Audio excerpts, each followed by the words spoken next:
오늘 말씀 성경 봉독 올리겠습니다. 골로새서 신약 골로새서 1장 21절부터 29절, 제가 가진 성경으로는 325페이지에 있습니다. 골로새서 신약 1장 21절부터 29절까지 신약 325페이지에 있습니다. 네, 찾은 줄 믿고 제가 봉독해 올리겠습니다. 전에 악한 행실로 멀리 떠나 마음으로 원수가 되었던 너희를 이제는 그의 육체의 죽음으로 말미암아 화목해 하사 너희를 거룩하고 흠없고 책망할 것이 없는 자로 그 앞에 세우고자 하셨으니, 만일 너희가 믿음에 거하고 터 위에 굳게 서서 너희 들은 바 복음의 소망에서 흔들리지 아니하면 그리하리라. 이 복음은 천하 만민에게 전파된 바요, 나 바울은 이 복음의 일꾼이 되었노라. 이제 내가 너희를 위하여 받는 괴로움을 기뻐하고 그리스도의 남은 고난을 그의 몸된 교회를 위하여 내 육체에 채우노라. 내가 교회 일꾼 된 것은 하나님이 너희를 위하여 내게 주신 경륜을 따라 하나님의 말씀을 이루려 함이니라. 이 비밀은 만세와 만대로부터 오므로 감추었던 것인데 이제는 그의 성도들에게 나타났고, 하나님이 그들로 하여금 이 비밀의 영광이 이방인 가운데 어떻게 풍성한 것을 알게 하려 하심이라. 이 비밀은 너희 안에 계신 그리스도시니 곧 영광의 소망이니라. 우리가 그를 전파하여 각 사람을 권하고 모든 지혜로 각 사람을 가르침은 각 사람을 그리스도 안에서 완전한 자로 세우려 함이니, 이를 위하여 나도 내 속에서 능력으로 역사하시는 이의 역사를 따라 힘을 다하여 수고하노라. 아멘. 네, 이제 이용우 목사님 나오셔서 이 본문 말씀을 가지고 참된 복음의 일꾼이 되자라는 제목으로 말씀해 주시겠습니다. 나오시겠습니다.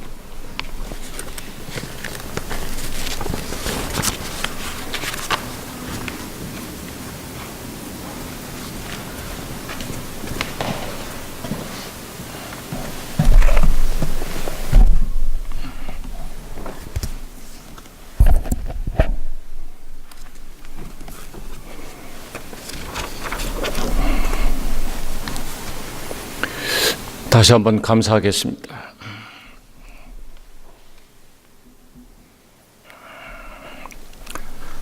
하나님 아버지 감사합니다. 오늘 거룩한 주일 복되게 하시고 살아가는 주의 성남 성녀들을 원근각처에서 불러주셔서 우리 아버지 하나님께 신령과 진정으로 예배드리게 하신 것 감사드립니다. 이제 시간을 따라 하나님의 귀한 말씀을 전하는 이 시간입니다. 부족한 것은 십자가의 뒤로 감추어 주시고 전하는 도구로만 사용될 때에 하나님의 영광이 드러나게 하옵시며, 듣는 자와 전하는 자가 함께 은혜의 충만의 시간이 되게 하여 주시옵소서. 특별히 이 시간에도 수술 후에 회복에 있는 믿음의 종을 붙들어 주시고 같은 은혜로 내려주실 줄 믿고 감사드리며 예수님 이름으로 기도하옵나이다. 아멘.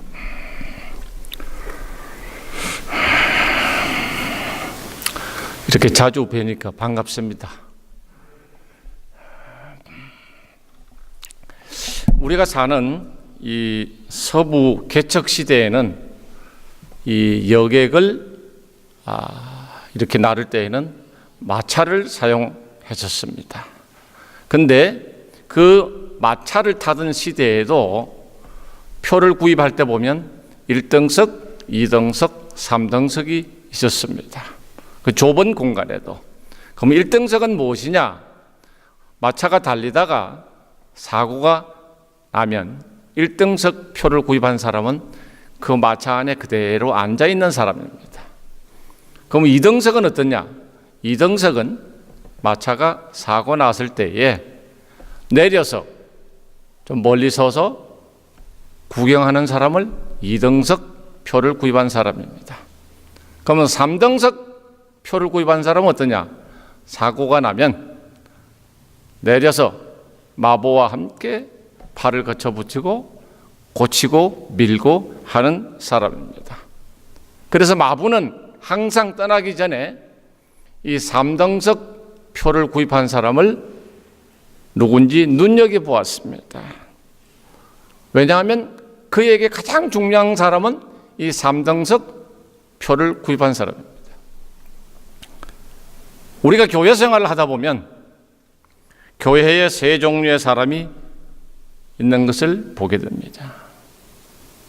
첫째는 교회에서 대접 받으려고 가만히 앉아있는 사람들이 있습니다. 둘째는 많은 수의 사람들이 교회에 그저 구경꾼으로 앉아있는 사람들도 있습니다. 세 번째는 지극히 소수의 사람들만이 팔을 걷어붙이고 하나님 일에 자신을 드리는 일꾼들이 있습니다. 오늘 사도 바울은 이 골로새에 보내는 서신 가운데 자신을 뭐라고 합니까? 교회의 일꾼이라고 말하고 있습니다. 일꾼이라는 단어는 계급적 의미가 담겨 있는 게 결코 아닙니다. 원어에 보면 디아크노스라는 말을 썼는데 이 단어에서 파생된 것이 영어의 디컨입니다. 집사입니다. 그런데 이 뜻은 원래 뭡니까? 종이라는 것입니다. 이것은 성직자나 지도자들에게만 사용된 단어가 아니라 아주 보편적인 단어입니다. 바울이 편지를 쓰는 중요한 동기는 당시 골로새 교회가 겪고 있던 위기를 극복하게 하기 위함이었습니다. 그런데 이 위기를 극복하기 위해서 필요한 것은 뭡니까? 일꾼입니다. 교회 안에 일꾼이 부족했기 때문에 참된 일꾼이 교회 안에 세워졌으면 좋겠다는 바람을 가지고 이 편지를 쓴 것입니다. 다시 한번 본문 23절로 돌아갑니다.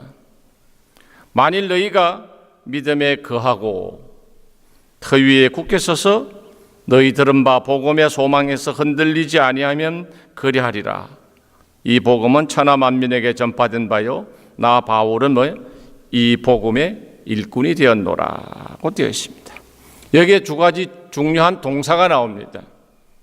굳게 선다, 흔들리지 아니한다. 이 말이 아주 강조되어 있습니다.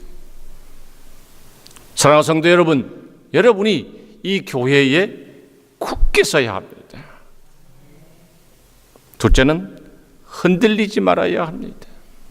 지금 세상에는 많은 이단의 무리가, 더욱이 신천지 같은 것이 이 LA와 오렌지 카운티에 제가 사는 곳에도 있습니다. 이런 강조가 필요했던 것은 성도들 가운데 흔들리는 성도들이 있었기 때문입니다. 그래서 사도 바울이 골로새에 있는 교회를 향하여 쓴 것이 골로새서입니다. 그들이 하나님이 쓰실 만한 교회의 진정한 일꾼이 되기 위해서 필요한 것이 몇 가지가 있습니다. 오늘 본문을 중심해서 함께 은혜 나누기를 소원합니다. 첫째는 복음의 소망에 대한 확신이 있어야 참된 복음의 일꾼이 될 수 있습니다. 우리가 하나님이 쓰실 만한 견고한 일꾼이 되려면 복음의 소망에 확신이 있어야 됩니다. 여러분들은 정말로 축복받은 성도입니다. 왜냐하면 송상현 목사님 같은 목회자를 모시고 있다는 게 정말 큰 축복입니다. 아직도 소리가 조금 작네요. 정말 제가 이제 목회를 11년째 하지만 바깥에는 정말 그릇된 목회자가 너무 많습니다. 왜? 거짓 복음을 전하기 때문에 그렇습니다. 제가 여기 지금 몇 번 설교하는데 감사한 것은 보면 성경도 옛날 우리 성경을 쓰고 찬송 너무나 좋습니다. 지금 새로 나온 번역의 성경이나 찬송은 인정할 수 없는 부분이 너무 많습니다. 여러분 이것만 봐도 정말 여러분은 축복받은 성도입니다. 다시 한번 23절로 돌아갑니다. 만일 너희가 믿음에 거하고 터 위에 굳게 서서 너희 들은 바 복음의 소망에서 흔들리지 아니하면이라고 합니다. 23절 마지막에 뭐라고 이야기를 합니까? 나 바울은 복음의 일꾼이 되었다고 합니다. 25절을 가보십시오. 바울은 자신을 뭐라고 이야기합니까? 교회의 일꾼이라고 했습니다. 그러나 그것을 강조하기에 앞서서 그는 자신을 복음의 일꾼이라고 강조하고 있습니다. 이 순서가 사실 굉장히 중요합니다. 진리의 복음의 일꾼이 먼저 된 후에 교회의 일꾼이 되어야 합니다. 만약에 어떤 사람이 이 복음, 진리의 확신을 가지 못하고 교회에 나오는 연수만 오래되어서 교회의 일꾼이 되었다면 이룬 사람은 교회에서 10중 8구 교권주의자가 될 것이 가능성이 참 많습니다. 교회의 직분을 무슨 계급으로 알고 출세하는 자리로 생각할 수가 있습니다. 이런 사람은 교회에 덕이 되는 것이 아니라 해를 끼칠 수 있는 될 가능성이 굉장히 많습니다. 그러나 우리 난가주피정교회는 이런 사람이 없는 줄 믿습니다. 교회의 가장 중요한 자산은 무엇이겠습니까? 복음, 진리, 예수 그리스도입니다. 초대교회를 한번 생각해 보십시오. 초대교회는 건물이 없었습니다. 건물은 AD 300년 이후에 생기기 시작합니다. 그때는 요새 보면 교회에 참 프로그램이 많아요. 그때는 그런 프로그램이 없었습니다. 초대교회는 그러나 당시 뭡니까? 세상을 뒤엎습니다. 무엇으로? 복음의 능력으로. 복음이라는 것은 뭡니까? 다이너마이트입니다. 폭발력이 있습니다. 그리고 초대교회 교인들은 아까 제가 말씀드렸지 1등석, 2등석 표를 산 사람이 별로 없었습니다. 구경꾼이 별로 없고 대부분 뭡니까? 복음의 확신을 가진 진정한 하나님의 일꾼들이었습니다. 왜 이 복음이 중요합니까? 복음이 아니면 우리 사람들은 구원받을 길이 없습니다. 예수 이름 외에 다른 이름을 주시지 않으셨습니다. 또 복음만이 사람을 변화시킵니다. 여러분들 혹시 자녀들 댁에 가주셨죠? 자녀들이 소관석입니까? 어릴 때는 괜찮은데 사춘기 지나서 대학 가고 결혼하고 자녀 놓고 변화가 됩니까? 힘들어요. 그런데 그 사람을 변화시킬 수 있는 게 뭐냐? 복음입니다. 성령 하나님이 하셔야만 가능합니다. 더 나아가 복음만이 이 사탄에게 결박되어 있는 인생들의 사슬을 끌어버리고 예수 믿어 새로운 사람으로 바뀔 수 있습니다.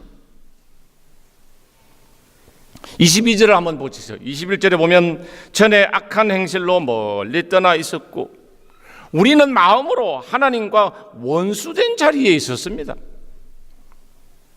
하나님의 진노를 피할 수 없는 자리였고 하나님 보시기에 우리는 하나님의 원수였습니다. 그러나 이제는 우리가 예수 그리스도의 죽음으로 말미암아 어떻게 됩니까? 화목해 되었습니다.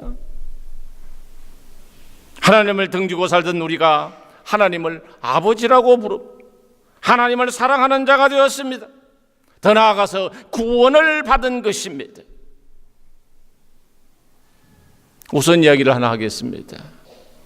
어떤 양반집의 며느리가 예수를 믿었습니다. 시집을 향하여 계속 전도를 합니다. 그런데 시아버지가 하루는 며느리를 부릅니다. 내가 다 이해하겠는데 하나를 이해를 못하겠다. 어떻게 너희가 믿는 하나님은 며느리에게도 아버지고 아들에게도 아버지고 손자에게도 아버지고 할아버지에게도 아버지냐? 무슨 그것 죄송하지만 양반이 못 된다. 예수를 못 믿겠다는 거예요.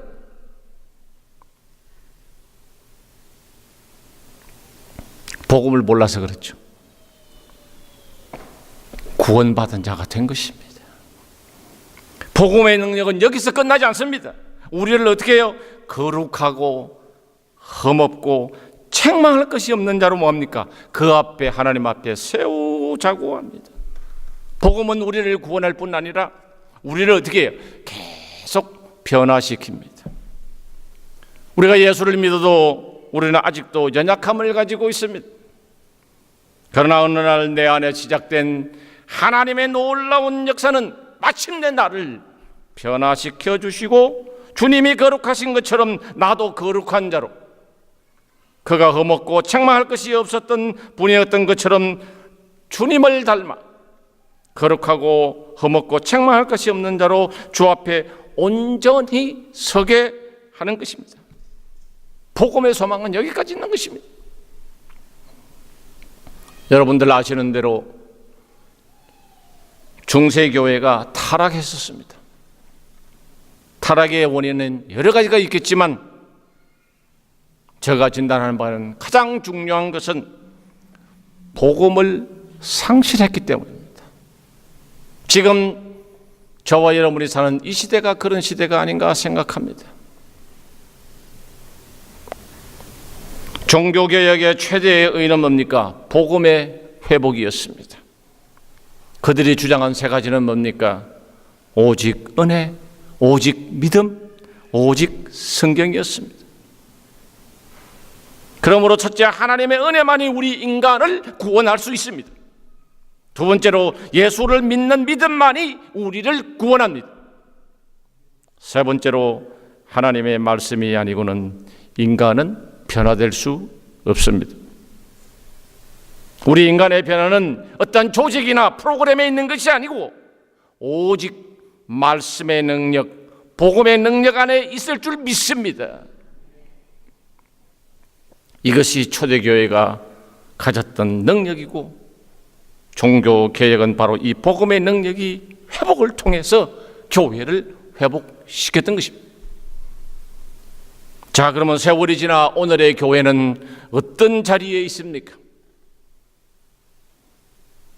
오늘날 교회들의 위기를 여러 가지로 진단할 수 있겠지만 가장 중요한 것은 저는 복음의 위기라고 생각합니다. 거짓 복음이 너무나 판치는 세대입니다. 교모하게 그것을 커버해서 전하는 시대가 되었습니다. 진리가 아닌데 다른 종교에도 구원이 있다고 지금 한국의 재단에서 말씀들을 전하고 있습니다. 하나가 되자고 합니다. 결코 그럴 수 없는 것입니다. 구원은 오직 예수, 십자가의 도를 통하지 않고는 아버지께로 갈 수 있는 길이 없습니다. 저는 다시 개혁이 일어나야 된다고 생각합니다. 그리고 그 개혁의 초점은 복음의 회복이어야 합니다. 진리의 회복. 예수 그리스도가 강조되고 복음이 강조될 때에 교회는 교회된 역할을 감당하게 될 것입니다. 무엇이 가장 교회다운 것입니까? 교회가 교회다워야 합니다. 어떻게? 복음이 전파될 때 가능한 것입니다. 다른 복음 아닙니다. 예수, 진리. 그리고 이 복음을 선포하는 교회를 통하여 역사에 하나님의 소망이 나타날 것입니다. 그 교회가 영적인 항공모함, 제가 지난번에 말씀드렸는데 남가주 비전교회가 그렇게 쓰임받기를 소원합니다. 둘째는 우리가 사역의 목표에 대해서 확신이 있어야만 참된 복음의 일꾼이 될 수 있습니다. 우리가 교회 생활에 적응하다 보면 자연히 여러 가지 교회의 부서에서 일을 거들게 됩니다. 그때 가장 중요한 것은 교회의 목표를 이해하는 일입니다. 오늘날 교회의 세속화나 무력화의 가장 중요한 요인은 종종 목표를 망각하기 때문입니다. 사람들이 진정한 목표를 상실하고 교회에서 행위만 배우기 때문에 합니다. 얼마나 프로그램이 많습니까? 주의는 제껴놓고, 여러분 크리스마스가 요새는 어떻게 변해 있죠? 다행히 현 정부에서는 바뀌었지만 할러데이입니다. 성탄은 결코 할러데이가 아닙니다. 애들한테 물어보십시오. 크리스마스 그러면 가장 먼저 뭐 이야기합니까? 루돌프, 사슴, 크리스마스, 연합장, 카드, 선물. 진짜 주인공 되시는 예수는 어디 갔습니까?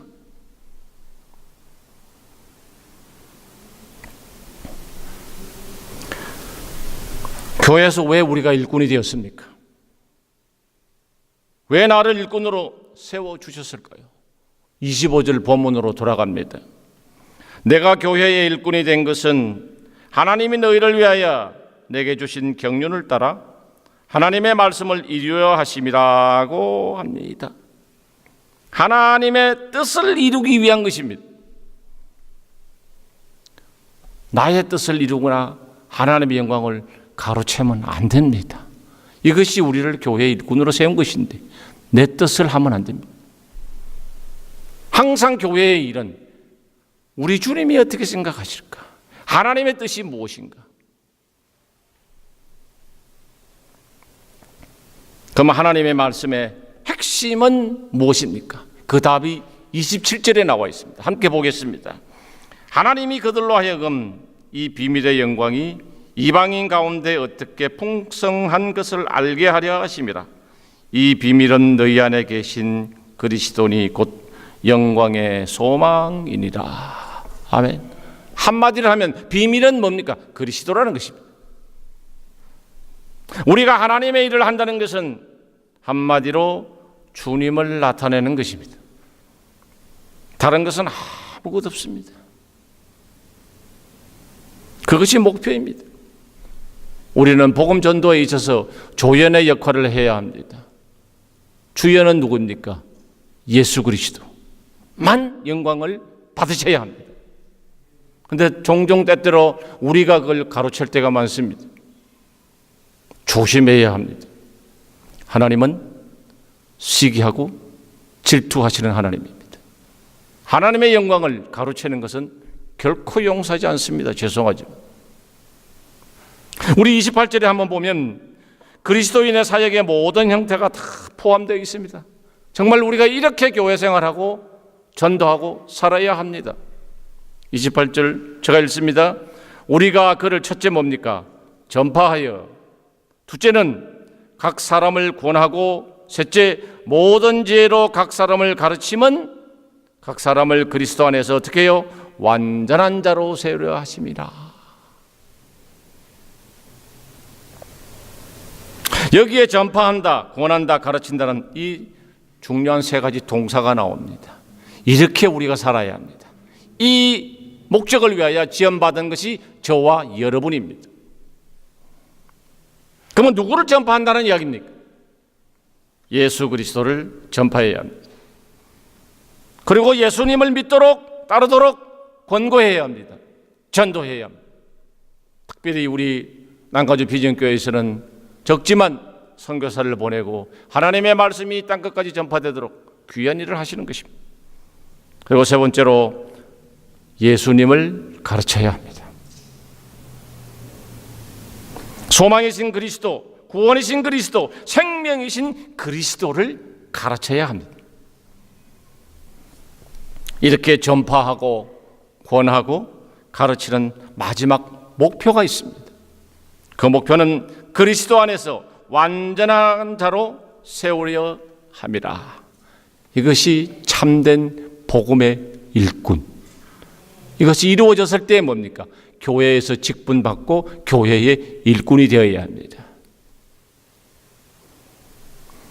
여기에 우리의 번역은 완전이라고 했지만 원래 뜻에 더 가깝게 원문에 보면 온전하다고 번역하는 것이 더 가깝습니다. 무리는 없지만 온전이라는 것이 더 가깝습니다. 한 사람 한 사람이 예수를 믿고 그리스도 안에서 하나님이 기뻐하시는 뭡니까? 온전한 사람이 되도록 하는 것이 우리 교회의 목표인 줄 믿습니다. 아멘. 따라서 교회의 많은 일 가운데도 궁극적으로 이 목표를 달성해야 합니다.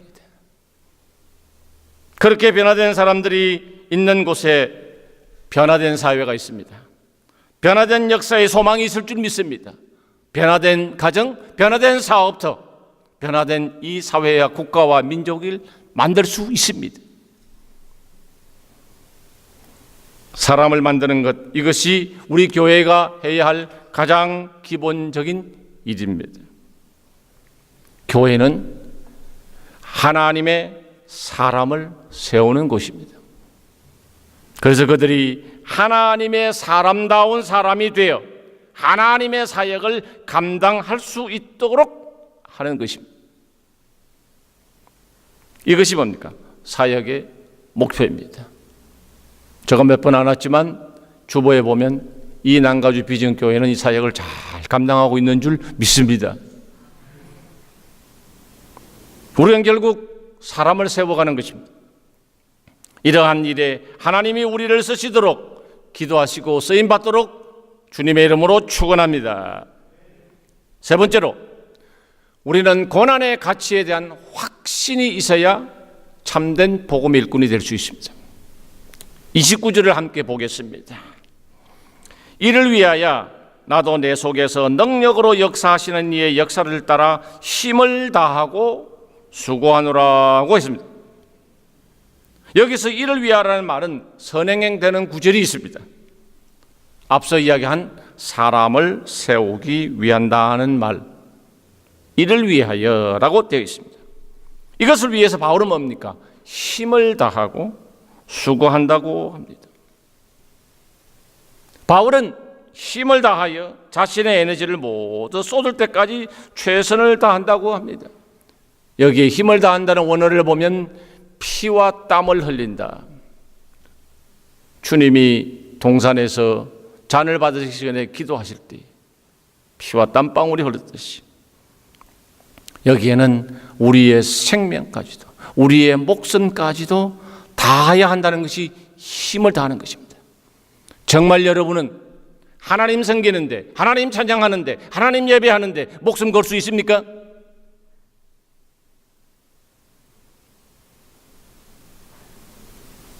우리 하나님 적당히 섬기면 안 됩니다.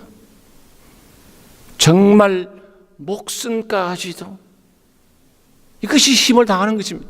그런데 우리는 적당주의로 살아갈 때가 많습니다. 믿음 생활하는 것 편하게 하려고 합니다. 제가 전도를 해보면 먼저 물어봅니다. 교회 주차장 있습니까? 에어컨이 있습니까? 유연주일 학교 있습니까? 이것이 정말 힘을 다하는 것입니까?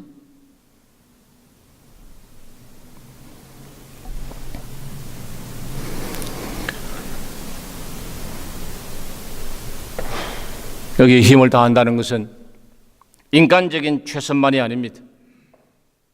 내 속에서 역사하시는 성령님의 능력과 강권하심을 따라 힘을 다하여 수고하는 것이고, 그 수고 속에서 주의 몸된 교회가 복음의 소망을 이 땅에 펼치는 일을 위해서는 어떠한 고난도 기쁘게 감당하겠다는 각오가 있어야 됩니다.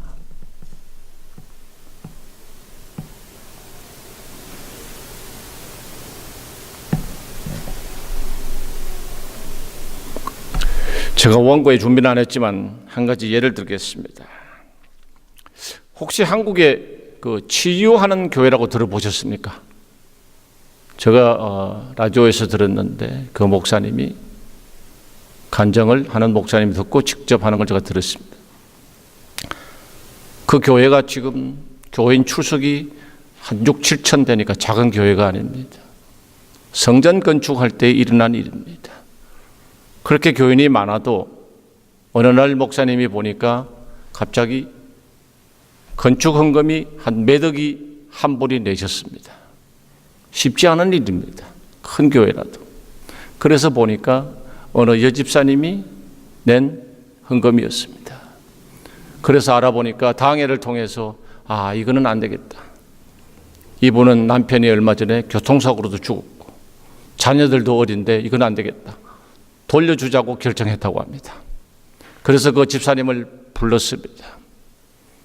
집사님, 참 하나님 앞에 드렸지만 볼 때 이것 있어야 살아가지 않습니까? 그러니까 여집사님이 이렇게 이야기를 했다고 합니다. 목사님, 사실 그 돈은 남편이 얼마 전에 교통사고로 죽고 보험회사에서 나온 돈이라고 합니다. 그래서 기도하는 중에 내 남편의 핏값인데 어떻게 하는 것이 하나님이 기뻐하실까? 그래서 전 돈을 다 하나님 앞에 드려야 되겠다. 그렇게 하고 결정한 겁니다. 그럼 어떻게 사시려고 합니까? 교회나 당에서는 이거라도 있어야 당신이 살지 않나. 근데 그 여집사님이 이렇게 간증을 했답니다. 예, 목사님, 저도 어렵습니다. 아이들 어려서 먹고 살기가 힘들지만 저는 하나님이 책임져 주실 줄 믿습니다. 목사님이 그 자리에서 무릎 꿇고 울었다는 거예요. 목사보다도 더 믿음이 강하고 하나님 의지하는 온 힘을 다하여 하나님을 사랑하는 몸소의 간증을 들었다는 것입니다. 여러분, 이게 우리가 지금 귀로 듣고 있지만 쉬운 일 아닙니다.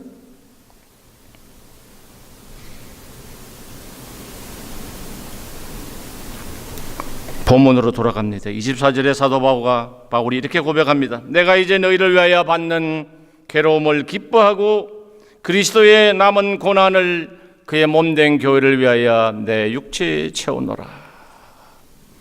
여기에 남은 고난이라는 말이 나옵니다. 주님이 십자가에서 모든 고난을 다 지셨는데 남은 고난이라는 것은 무슨 의미일까? 신학적으로 좀 설명하기 어려운 부분입니다. 일단은 그건 지나가겠습니다. 자, 예수님은 여기서 왜 교회를 자신의 몸이라고 말씀하시고 자신과 교회를 동일시하고 계십니다. 주님이 이 땅에 계실 때에 자신의 입술로 하나님의 나라의 복음을 선포하시고 자신의 손으로 힘없는 사람을 만져주시고 치료하셨습니다. 예수님은 자신이 이 세상을 떠나시고 난 다음에도 이 일이 계속되게 하시기 위하여 자신의 몸을 뭡니까? 이 땅에 남겨주셨습니다. 그것이 뭡니까? 교회입니다. 오늘 이 시간 남가지고 빚는 교회인 줄 믿습니다. 그래서 교회가 교회다울 수 있는 것은 그리스도께서 선포한 동일한 복음을 선포하고 그리스도께서 이 땅에 하시던 일을 동일하게 계속하는 것입니다. 이것이 오늘 저와 여러분에게, 이 교회에게 남겨준 사명인 줄 믿습니다. 교회가 오늘날 세상에서 이 일을 계속하기 위하여 어떠한 고난을 당할지라도 예수님은 그것을 자신의 고난으로 간주한다는 것입니다. 내가 여러분의 어려움, 고난, 환난, 병고를 다 안다는 것입니다. 사도 바울은 내가 이제 그리스도의 남은 고난을 그리스도의 몸된 교회를 위하여 내 육체에 채운다고 말하고 있습니다. 복음을 위해서, 하나님의 영광을 위해서, 교회를 위해서라면 자신이 받는 고난을 차라리 기쁨과 특권으로 여기겠다는 말입니다. 사도 바울이 어떤 사람입니까? 정말 지금 말하면 하버드나 옥스퍼드나 여기서 학위를 10개나 가진 사람입니다. 유대인 중에 유대인 아닙니까? 그 특출한 사람이 모든 것을 분토로 여긴다는 것. 왜? 복음이 너무 귀하고 그 기쁨 받은 그 역사가 너무 강하기 때문에 이것이 더 귀하다는 것입니다. 하나님은 이런 사람을 통해서 주의 일을 하시는데 요새 이런 사람이 얼마나 될지 걱정입니다. 우리 사회가 점점 실용주의 사회가 되어가고 보니까 교회 생활을 너무나 편하게 하려고만 합니다. 고난받으려는 사람이 없습니다. 고난의 십자가를 지려는 사람이 없을 때 복음의 역사는 이 땅 위에 계속 나타나기가 어렵습니다. 주님께서 지셨던 십자가를 지고 동일하게 자신의 삶을 내어놓을 줄 아는 사람이 어디에 있을까요? 왜 현대인들은 고난을 받는 것을 싫어합니까? 그러나 사랑하는 성도 여러분, 고난을 받으면, 고난이 조금만 받으면 시험이 옵니다. 낙심합니다. 그러나 고난을 깊이 받으면 사랑이 옵니다. 누구의 사랑이? 예수님의 사랑을 체험할 수 있습니다. 여러분, 자식을 위해서 고난당하는 어머니의 모습을 한번 생각해 보십시오.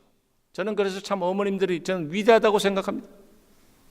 자식을 위해서 고생했다는 사실 때문에 자식에게 멀어집니까? 아닙니다. 오히려 더 깊은 애정, 포기할 수 없는 사랑을 가지는 것이 어머니의 사랑입니다. 주의 몸된 교회가 하나님의 뜻을 실현할 수 있도록 고난 속에 동참하는 사람들에게는 하나님의 주시는 놀라운 기쁨과 특권이 있는 줄 믿습니다. 바울은 뭡니까? 그 특권으로 생각했습니다. 우리도 주를 위하여, 교회를 위하여, 하나님을 위하여 받는 고난이 특권이 된 줄 믿습니다. 우리 찬송가 작사자 가운데 프란시스 헤비가라는 분이 계십니다. 실존에 있던 인물입니다.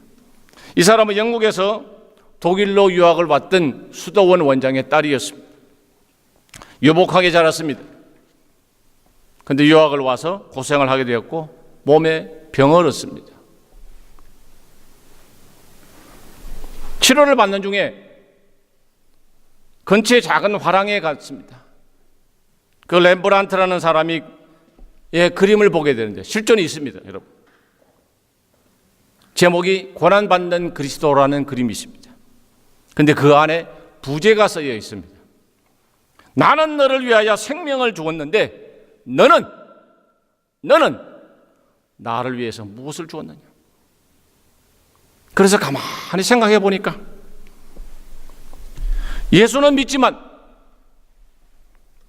주님을 위해서 고난받은 것이 아무것도 없었습니다. 너무나 부끄럽고 도전을 받았습니다. 그래서 집에 돌아와서 가사를 썼습니다. 우리 찬송가 185장 1절 한 절만 우리 함께 하겠습니다. 나머지는 여러분들 집에 가서 한번 생각해 보십시오. 185장 내 너를 위하여 1절 한 절만 하겠습니다.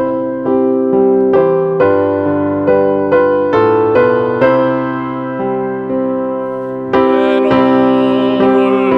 위하여 먼보러 피 흘려 내 죄를 속하여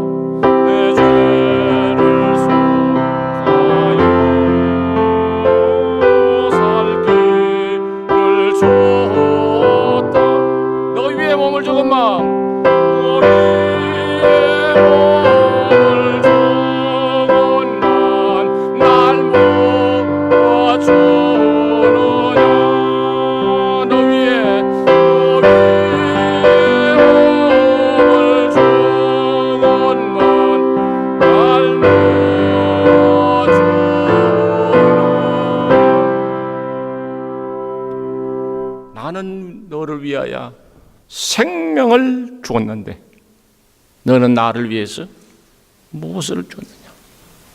말씀을 맺겠습니다. 예수님을 위해서 고난받아 본 적이 언제였습니까? 그분이 생명을 베어 나를 구원하시기 때문에 새로운 생명과 영생을 얻었다면 정말 내가 언제 마지막으로 주님을 위하여 고난을 받았는가? 주님 때문에 고생하고 그리스도를 위하여 고난받은 삶을 살아보신 적이 언제였는지 생각해 보십시오. 왜 일꾼이 없습니까? 왜 참된 일꾼이 없습니까? 왜 세상이 변하지 않을까요? 복음의 소망과 복음의 영광을 위해서 기꺼이 십자가를 지고 고난받을 각오가 되는 사람. 하나님은, 우리 주님은 지금도 일꾼을 찾고 계십니다. 추수의 일꾼을 찾고 계십니다.